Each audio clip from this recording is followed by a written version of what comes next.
Lia Thomas challenges World Aquatics policy on transgender athletes before Olympic court, report.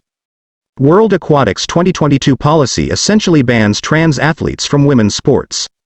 Former University of Pennsylvania swimmer Lia Thomas, who became the first known transgender athlete to win an NCAA Division I title, is reportedly challenging World Aquatics in court in the hope of overturning its policy essentially banning transgender athletes from women's sports.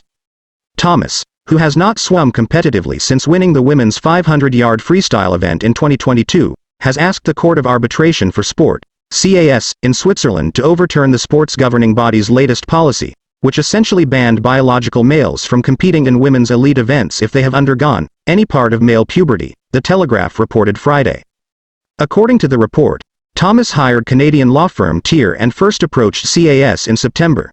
The report also noted that World Aquatics asked the court to toss the case as the current policy does not apply to Thomas, who has not competed since 2022. Carlos Sayo, Thomas's lawyer, told the outlet that the current ban is discriminatory. Lia has now had the door closed to her in terms of her future ability to practice her sport and compete at the highest level, he said.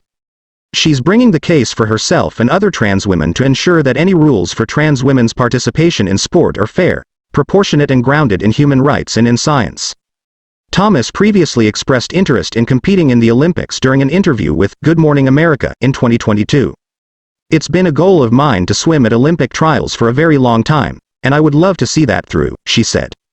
But the following month of that year, World Aquatics, previously known as FINA, updated its policy for transgender athletes, essentially banning any biological male athletes from competing in women's events unless they transitioned by the age of 12 or before undergoing any part of male puberty.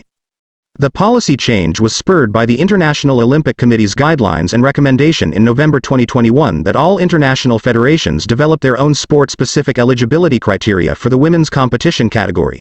This past summer, World Aquatics announced it was also establishing an open category.